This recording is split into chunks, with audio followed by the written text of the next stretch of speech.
Yo, Kirara! Salamat sa pag-click sa upload natin ngayon.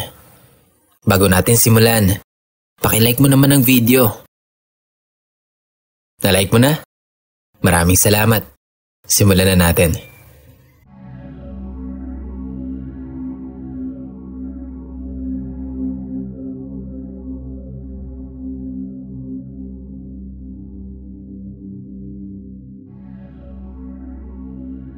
Hello Sir Kira. Good day po kung kailan mo man ito mabasa. Ako nga pala si Les, 28 years old, bading, taga Cavite, at kasalukuyang nagtatrabaho sa Dagupan City. Pasensya na nga pala kung medyo magulo yung unang story na sinend ko sa'yo. Sobrang limited time lang kasi ang meron ako nun. Ngayon po, ang stories na gusto kong i-share sa inyo ay yung about sa mga naranasan ko. Pauna ko na lang po, Boss Kira. Hindi ito masyadong nakakatakot. Pero para sa mga duwag na kagaya ko, nakakatakot na to. Anyways, simulan ko na po. Unang kwento. Nangyari po itong kwento na to way back elementary pa ako. Year 2000. Grade 4 or grade 5 ako nito. Hindi ko na po kasi ganong matandaan. Matagal na din po kasi. Sa school po ito mismo nangyari. Somewhere in Cavite. Describe ko po muna yung itsura ng school. Bale, malawak po ito. Na pagpasok mo sa main gate, ang unang bubungad sa iyo ay ang guidance office. Sa left side, gymnasium. Sa right side naman, kindergarten at grade 1. Bale, sa likod ng gymnasium, nandoon yung rooms ng grade 5 at grade 6. At sa likod naman po ng guidance office, yung grade 2, 3, and 4. At sa pinakalikod nun, may isang napakalawak na lote na ginawa na lang basurahan. Pero part pa rin naman ng school. Madamo doon at mapuno. Pero may isang puno ng mangga doon na namumukod tangi sa lahat. Napakalaki kasi noon at mayabong ang mga dahon nito. May kaibigan po ako na sanggang dikit ko since magkakilala kami. At ang tambayan namin kapag walang klase ay doon sa malaking puno ng mangga na yon. Wala lang, palipas oras lang. Kwentuhan ng kung ano-ano. Minsan doon din kami nakain ng mga baon namin. Hindi ko alam kung paano nagsimula. Basta na lang nagsabi si Jess sa akin isang araw na may nakikita daw siyang parang buhok na nakasabit sa mga sanga ng puno. Tapos nung isang partikular na araw, uwian nun. Akala ko okay lang siya kasi nasa mood naman si Jen nung hinatid ko siya sa bahay nila. Madadaanan ko din kasi yung bahay nila pauwi sa amin. Tapos kinabukasan, nagulat na lang ako na absent si Jen. Nung uwian, dumaan ako sa kanila. Pero nagulat ako kasi ang tanong agad sa akin ng mama niya kung saan daw ba kami naglalagay ni Je kapag free time namin. Sabi ko naman sa school lang po. Sa tambayan namin, sa may puno ng mangga. Tas eto na ang kwento ni tita. Umuwi daw si Je na parang wala na sa sarili. At ang lagi daw sinasabi ni Je, "Ma, yung chocolate ko ha." Paulit-ulit lang daw na gano'n ang sinasabi niya hanggang sa nakatulog na lang daw ito. At nung nagising, gano'n ulit yung sasabihin niya. Kinutuban agad yung lola ni Je na parang may mali na nga sa kanya. Kaya dali-dali daw nilang ipinatawas si Je. Ang lumabas daw sa tawas ay nasapian daw siya. Hindi ko na matandaan kung ano ba yung nakasabi kay Je. Basta, yung entity daw na yon ay doon naninirahan sa puno ng mangga kung saan kami palaging nakatambay. Sabi nung nagtawas, hindi naman daw nananakit yung entity na sumanib kay Je. Parang natuwa lang daw kasi malaman si Je. Tapos ayon, mga basic lang na panggagamot ang ginawa sa kanya. Tapos, back to school na ulit siya. Ang sabi ni Jay kapag tinatanong ko siya about doon, wala naman daw siyang maalala. Hindi rin daw niya alam kung paano siyang nakauwi nun. Ang weird, diba?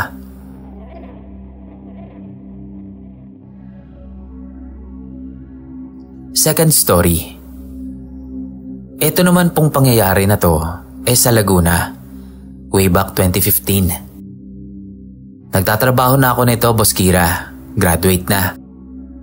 Pero dahil nga high school pa lang ang natatapos ko, namasukan akong kasambahay. Kasama ko po ang nanay ko dito. Nung una po, mananahi at iisa lang po ang amo naming dalawa. Pero kalaunan, umalis din po si mama at ako na lang ang naiwan doon. Medyo mahina po kasi yung kitaan. Ang mga pagsisilbihan ko roon ay apo pala ng amo ko na isang lalaking 14 years old at dalawang babae na 8 at 5 years old. Describe ko lang po muna yung bahay nila. Yung bahay ay isang palapag lang, malawak na lote. Isang malaking bahay lang po ito na hinati sa dalawa. Yung isang part, main house, at yung kalahati naman, tahian. Pero hiwala yung entrance doon sa main house. Siyempre, secured at close yung front and back door. Yung tahian naman po, front door lang ang nasasara. Kasi yung likod, may pinto pero hindi nalalak at grills type lang. At merong mini garden doon sa likod. Okay naman yung trabaho. All around ako, Boss Kira. Parang boy-boy sa tahian. Alaga ng mga bata, linis, luto, laba, etc. Nung una, doon ako nagstay sa tahian. May mga kasama naman akong stay-in na mananahi doon. Kaya walang naging problema. Nagsimula lang yung kababalaghan nung lumipat na ako sa kwarto ng anak ng amo ko. Bali yung kwarto, secure naman. May bintana na nakaharap sa mini garden ni Madam, kaya presko rin. Pero unang gabi ko pa lang doon, Boss Kira, may ume-eme na sa bintana. Gabi na yon, oras na ng pahinga. Nakatulog agad ako sa pagod. Nagising ako ng mga 3 a.m. eksakto. Ganun kaaga kasi magre-ready pa ako sa pagpasok ng mga bata. Morning routine ko na yon. Bale ang pwesto nga ng kama ko, nakaharap sa bintana. May grills at sliding window naman siya, kaya hinahayaan ko lang na nakabukas. So nakatagilid ako, nakaharap sa bintana. Ganong posisyon na rin ako nagising. So yun nga, pagtunog ng alarm ko, napadilat agad ako. At saktong bintana agad ang bumungad sa akin. At sa bintanang yon, Boss Kira, ay may nakita akong lalaki na nakasuot ng itim na fedora hat. Tapos nakapangalumbaba. Maputi at okay naman yung itsura niya. Nakapangalumbaba siya sa mismong bintana. Mukha naman siyang harmless, kaya hindi pa nagsisingkin sa akin na parang may mali sa taong yun. Basta nakatitig lang ako sa kanya. Ganon din siya sa akin. As in, eye to eye ang labanan. Pero nung mapagtanto ng diwa ko na hindi siya taga doon, kinabahan na ako. Kaya hindi na ako nakagalaw nun. Doon ko lang din napagtanto na nakakatakot yung vibe ni Kuya.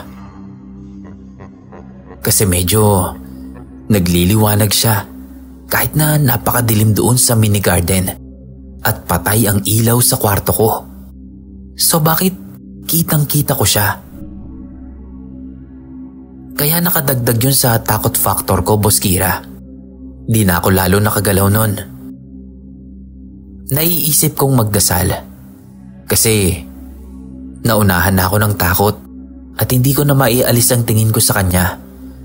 At ang tumatakbo na lang sa utak ko, sino at anong ginagawa nito sa bintana? Hanggang sa hindi ko na malayan na nakatulog na lang din pala ulit ako. at maliwanag na nang magising ako. Hindi naman nagalit yung amo ko. Parang gets naman niya na mabigat ang gawain ko. Kaya pagod malala talaga. Pero sinabi ko sa amo kong babae yung nakita ko nung gabing yon. Sabi lang niya, baka daw sa sobrang pagod lang. Lagi namang ganon. Wala naman talagang naniniwala agad sa ganon. Unless sila ang makaranas.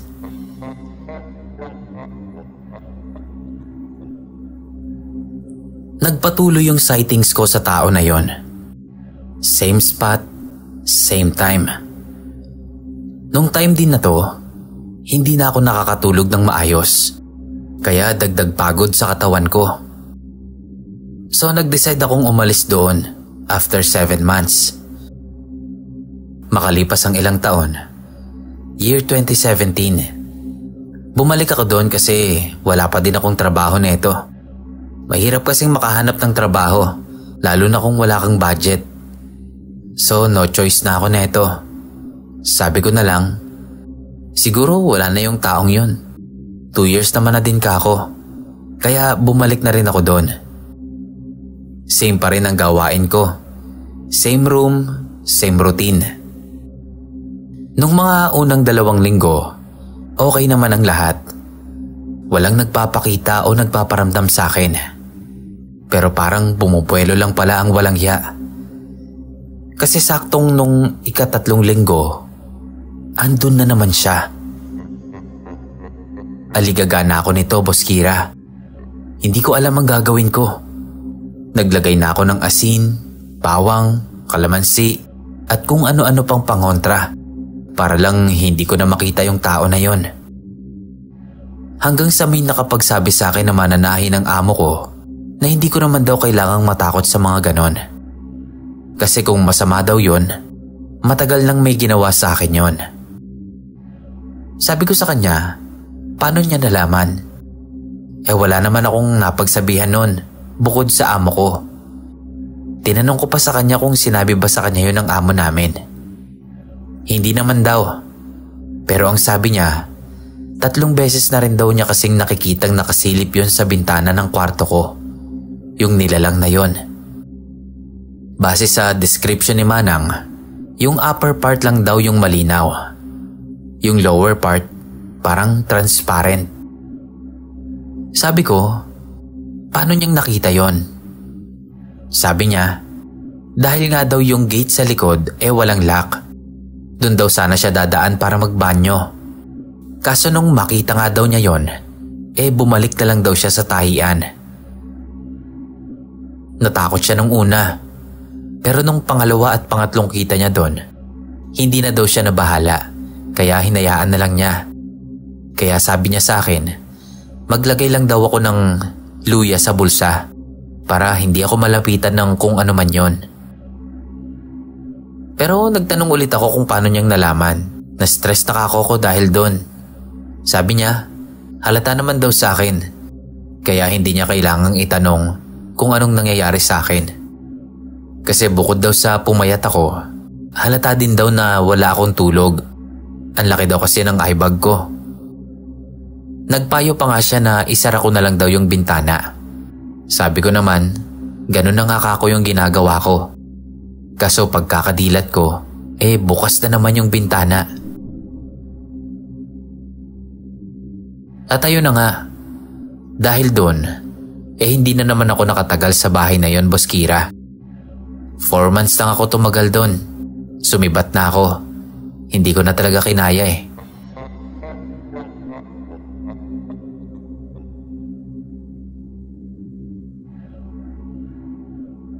Eto naman po, Boss Kira, nangyari sa Baguio City. Nagtrabaho din ako dito bilang mananahi naman. Bale ang place naman neto sa Baguio ay sa La Trinidad, Benguet. Yung building ay 5 stories at malawak din. Bundok to, Boss Kira. At isa yung working place ko sa mga bahay na nasa pinakataas na part ng lugar na yon. Bale, nararanasan ko lang din to kapag inaabot ako ng gabi sa labas ng working area namin. Mahirap kasi ang signal doon. Kaya para makapag-communicate sa mama ko, kailangan ko pang bumaba at lumabas. Bale ito, Boss Kira, tunog lang to. Alam mo yung parang latu-latu sound. Pero medyo saktong lakas lang. Hindi ko alam kung saan to nanggagaling. Pag nasa labas ako at inaabot na ng mga past 10, maririnig ko to na parang papalapit ng papalapit sa akin.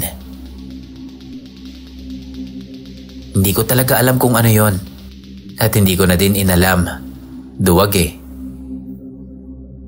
Unang beses na maranasan ko to nung mismong unang gabi ko sa work namin. Nagulat ako na sa katahimikan ng gabi merong naglalato-lato. Pero nung mapansin ko na parang papalapit nga ito ng papalapit sa akin, kinabahan na ako. Nagpalingon-lingon ako. Pero wala akong nakikitang kung sino. Walang naglalaro ng lato-lato. Walang posibleng area na pwedeng panggalingan noon. Kumbaga, hindi mo siya matutukoy kung saan nanggagaling. Kaya naman sa kaba ko, nagpaalam na agad ako sa mama ko noon at dali-dali na akong pumasok. Naulit nang naulit yon, Boss Kira. Halos gabi-gabi. Kampante naman akong bumaba at lumabas kasi halos lahat naman kami nasa baba nga lang at lumalabas. Kasi nga mahina yung signal ni UTP-15. Baka sabihin yung alam ko na pala na ganun pero ba't di pa ako umakyat? Mama's girl po kasi ako. Di ako nakakatulog ng hindi nag-I love you sa mama ko.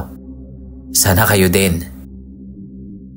So may one time nga po na parang nagkaroon ako ng lakas ng loob na alamin kung ano ba yon. Kaya ayun, sinubukan kong hintayin na makalapit sa akin yung kung ano mang gumagawa ng ingay na yon. Ang nangyari, lumapit nga nang lumapit sa akin yung tunog. Klarong-klaro na yung tunog at alam na alam kong nasa malapit na lang yung gumagawa ng tunog na yon. As in, parang nasa tabi ko na. Pero Boss Kira, wala akong nakikitang tao sa tabi ko, sa paligid ko.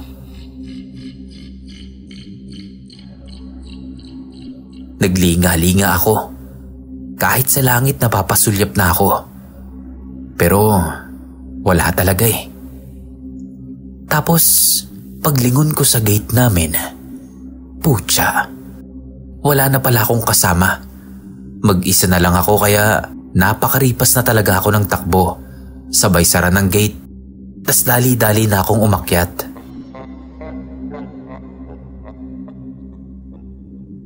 Hindi malinaw sa akin kung ano yon. Pero sure akong hindi ordinaryo yung tunog na yon. Kung ano man yon, ayoko na ulit alamin pa.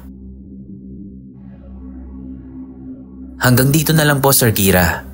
Pasensya na kung maiksi lang ang stories ko. Till next time po ulit.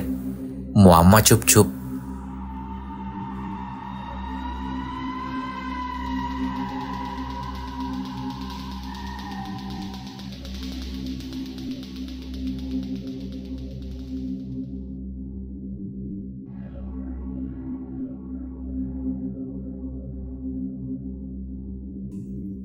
Hello, Sir Kira. Magsishare lang ulit ako ng nakakatakot na karanasan. Ito naman po ay sa papa ko.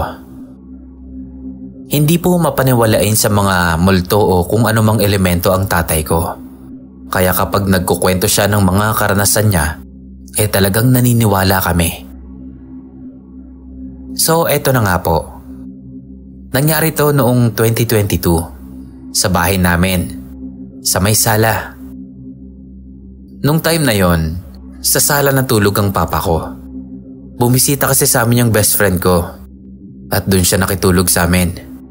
Hindi na kami kasya sa kwarto kasi maliit lang yon. Kaya si papa, doon na lang sa sala natulog. Actually ako naman talaga ang natutulog sa sala. Pero sabi ni papa, siya na lang daw muna. Ayun na nga, mag-isa si papa doon. Tulog na ang lahat. Tapos patay rin ang mga ilaw. Ang tanging liwanag lang nun ay yung nanggagaling sa labas mula sa bukas na bintana. Nagising siya nun, mga 1:00 pasado pa lang. Tapos ayun nga, yung liwanag na nanggagaling sa labas tumatama sa kisame sa may sala. Tapos saktong tumatama rin yun sa manika ko na nasa ibabaw ng stante. Napako yung tingin ni Papa doon sa mukha ng manika. Nagulat siya dahil yung mata ng manika ay gumagalaw ng pakaliwa at kanan. Akala ni Papa na mamalikmata lang siya o baka dahil nga naalimpungatan siya. Pero nakailang kusot siya ng mata at talagang gumagalaw daw yun. Minura niya raw yung manika at doon na ito tumigil. Pagkatapos nun ay itinuloy niya na yung pagtulog niya. Kinabukasan, nung ikwento sa amin yun ni Papa, nasabi niya na yung manikang yun daw siguro ang dahilan kung bakit laging nagpapatay bukas yung TV namin nang walang dahilan. At kung bakit lagi daw siyang may nakikitang itim na anino na dumadaan-daan sa loob ng bahay. May 20 years na po kasi yung manika kong yon, Boss Kira. At hindi ko siya nilaro ever since. Basta nakalagay lang yon sa taas ng stante namin. At nililinis lang yon taon-taon. Si Papa ang laging naglilinis at nag-aayos ng manika na yon kada taon. Kaya siguro, sa kanya nagparamdam ang kung anumang pumasok doon. Pero within that day din, napatunayan na nga rin namin na totoo yung sinasabi ni Papa. Dahil nga kasi sa kwento niya ay napagkatuwaan ng kapatid ko yung manika at hinampas yun sa ulo. Pagkahampas niya, bumukas yung TV sa static. Bigla kong hinanap yung remote. Nasa kwarto yun at malabong may magbukas. So pinatay na namin ulit. Nung binuhat ko na yung manika para sana sunugin na nga, bumukas ulit yung TV na nakatodo pa yung volume. Grabe yung kilabot ko nun. Pinag-pray muna namin na kung ano man yung meron sa manika na yon ay tuluyan ng umalis at wag na kaming gambalain pa. At nung araw nga na yon, nagdesisyon kaming sunugin na yon. Kasama pa nung 2 kong manika na meron na ring 1 dekada sa amin. Para sure lang. Mula nun, hindi na kami nakaramdam ng kahit anong kakatuwang bagay sa bahay.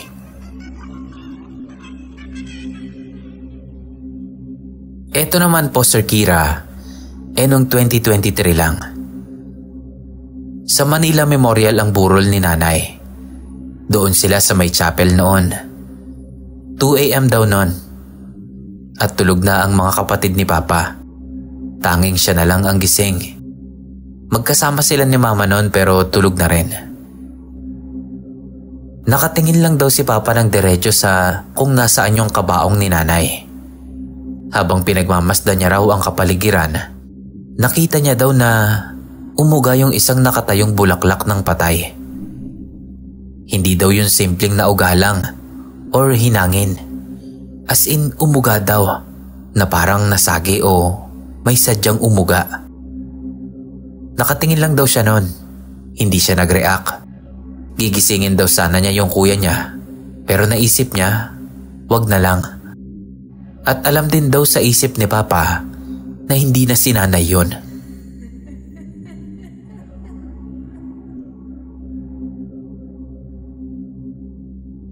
Eto last na, Sir Kira. Panahon na nasa Santa Quiteria sa Caloocan pa nakatira sila Papa noon. Hindi pa siya pamilyadong tao at sila Nanay at ang mga kapatid niya pa ang kasama niya doon sa bahay nila. Tuwing gabi, laging nakatambay sila Papa sa compound nila.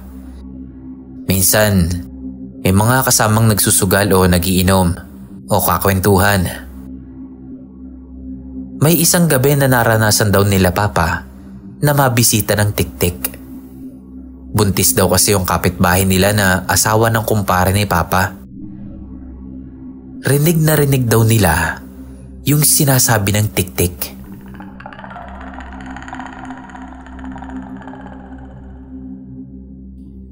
puro ganun daw. Tapos may narinig silang naglalakad sa bubong. Tinatawanan lang daw nila at sinasabi pa nila na, "Sige, luwapit ka nang matamaan ka." Matapang sila dahil siguro puro mga kalalakihan na nakatambay. Hindi naman daw nakalapit yung tiktik at di rin daw ginambala yung buntis hanggang sa nakapanganak na.